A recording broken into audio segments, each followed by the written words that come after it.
After Earth, 2013 sci-fi film starring Will Smith and his son Jaden. Directed by M. Night Shyamalan and released by Disappointment Inc. You didn't like it? Well, let's get into it. Okay. It's a post-apocalyptic tale about survival, family, and walking very, very, very slowly. Yeah, while being chased by a blind space monster. So basically, the Revenant meets the Lion King. If Cinda was an emotionally stunted satnav. Right, okay. Basically, the movie is set 1,000 years after people have left Earth. The planet is now uninhabitable, yet we trashed the planet and made terrible actors. Right. Will Smith plays General Cypher Rage. Who wrote this? Will Smith? He did actually have a hand in the story. That explains a lot. General Rage. Candine, you sound like a 12-year-old. Well, speaking of 12-year-olds, his son Kitai, played by Jaden Smith, his son, is hoping to follow in his father's footsteps of becoming this great army commander. Yeah, we find out there's these creatures called Ursa, which are designed specifically to kill humans. Who designed that? I don't know, and why? But when humans leave Earth and make their new home on a different planet, they're on a planet with these creatures. Great choice. So we find out the father and son aren't really that close. So Will Smith, Cypher, agrees to take his son to another planet where he can train and become just like him. Yeah, so they're on this ship called Hope. Yeah, Hope. So clearly it's going to crash. Oh, well, yeah. On board there are a whole other bunch of army rangers from the future. Yeah. And there's also an Ursa, one of those big creatures that kills everyone. Why are you taking that? I don't know. I think they've got an idea to use it in training, but it seems like a bad idea to me. They are so stupid. Especially when the ship crashes, which it does. Well, they're travelling to their destination and they come across a meteor shower. The ship is torn apart and they are forced to land on the nearest planet. The nearest planet being Earth. Uninhabitable for 1,000 years. And then they land and it's fine. Well, by the time they land on Earth, the whole crew is dead, the Ursa has escaped, the ship's torn in half, and guess who survived? Only General Cypher and his stupid son. Well, I don't know if he's stupid, he is. But Cypher has broken both of his legs, and he has to send Kitai out to find the tail of the ship, which was torn off, so that he can find the emergency beacon to call for help. Yeah, so it's 1,000 kilometres. 1,000!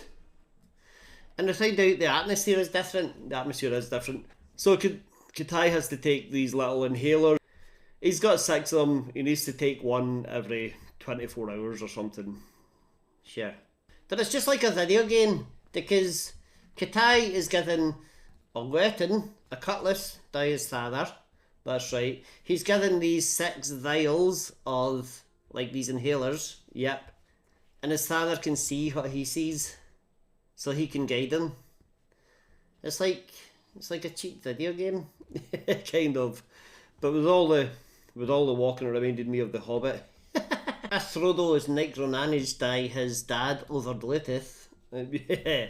So basically, Kit sets off on Earth. His father tells him everything here has evolved to kill humans. Yeah, that's not the case at all. No. So first thing he sees are a bunch of birds and fish and bison, and they're not interested in him in the slightest. Neither am I. And then he sees a monkey and just instantly throws a stone at it. Yeah, so then 1,000 other monkeys appear and chase him.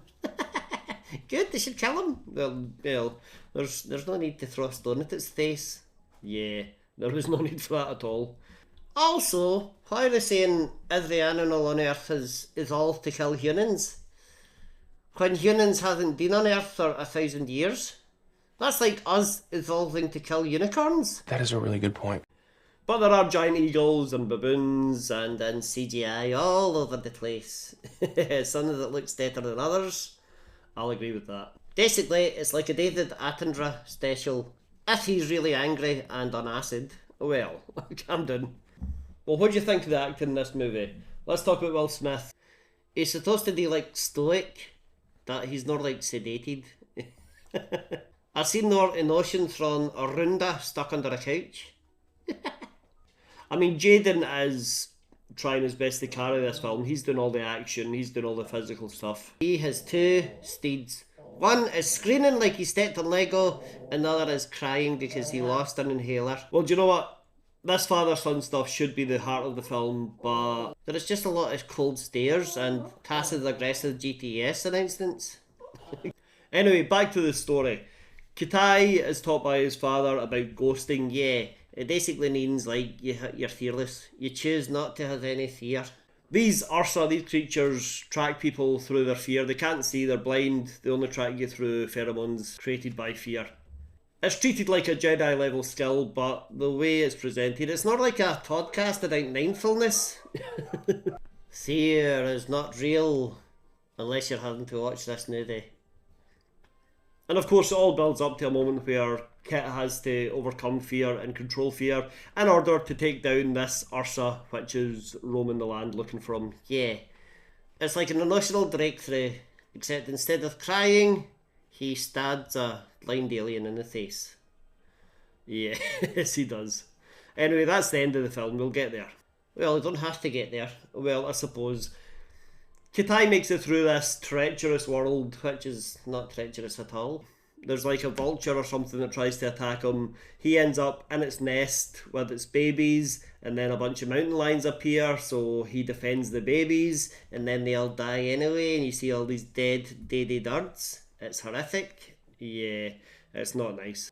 But the mother vulture recognises what he tried to do, and later on she saves him. Yeah, she just drags his body into a hiding spot, and then dies. Yeah, I don't know how or why she dies, but she dies. He also smashes half of his vials on the way, so he's not going to have enough inhalers to make do for the journey, so he has to take a shortcut with a wingsuit. It's drawn out a lot. Well, yeah. I mean, as 1,000 kilometres. Yeah, and he's not even got a blister. No, he's pretty fit. Now, the dialogue in this movie, the pacing, dialogue's functional. Yeah, if your function is to take people to sleep. Anytime anything goes wrong, Kitai is tired, or he's angry, or he's upset, or he's hurt, his father's like, take a knee, as if that'll solve all the problems in the world.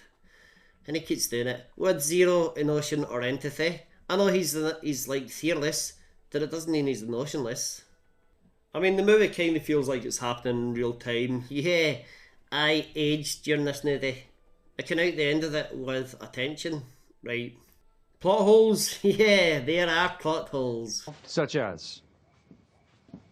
If Earth is super deadly, how can Kitai manage to survive with zero experience? We also find out the Rangers have always fought against the Ursa since they left Earth, and they've always been killed because the Ursa are too powerful, and the only way to defeat them is by not having fear, so you can be invisible to them, sneak up on them and kill them. Yeah, so these Rangers, why? Right, Scyther teaches his son how to not be afraid. Couldn't he teach the thousands of men who have died in the Rangers not to be afraid? Yeah, right enough. And I still don't know why they're taking the Ursa with them on board. Like a suitcase. Yeah. They think it's going to help their training, I guess. Oh, sure. Just take a toy one. And to be honest, Will Smith doesn't really do much in this movie. He's not acting. He's just sitting in the ship, giving instructions like an annoyed IT guy. Have you tried turning it off and on again? As I said, it's M. Night Shyamalan that directed this movie, but you wouldn't know it. There's no twist. There's no Shyamalan style twist, unless the twist is, oh my god, it's still going on. Yeah. It's only an hour and 40 minutes, really.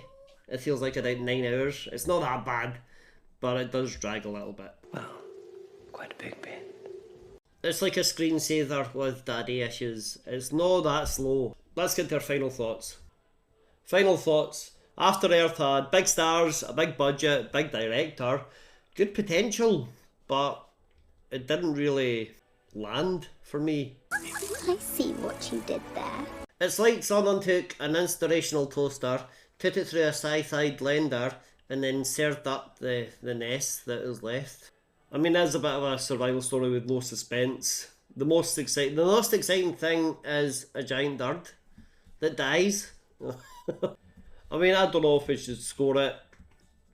To me, I would say watch it if you like a lot of walking. If you like slow emotional detachment and forests, I guess. I give it 1.5 Stacey Dunes out of 5. Okay. Have you seen it? Did you make it all the way through? Let us know in the comments. And remember, if your father asks you to walk 100 miles across deadly terrain just to get a cell phone signal, just say no. Or get a better phone plan. Yeah, exactly. Any trivia? Yeah. So, this movie was originally going to be about a boy and his dad out camping when the dad gets injured and the boy has to go and walk 100 kilometres to get a cell phone signal. Is that actually what it was? Yeah. Or to get help or something. That they changed it into this space adventure, which cost a lot more money. Yay! Okay, anything else? Yeah, Jaden Smith got a hard time after this movie. Good. He was really panned by the critics. Alright. Will Smith felt bad. Right. But I thought it was funny. That's what you get, Jaden, for being such a weirdo. Right, okay. Well, that's us for today. Hit like, hit subscribe, watch another video. And join us on Patreon. I need new clothes. Okay, we'll see you next time. Bye.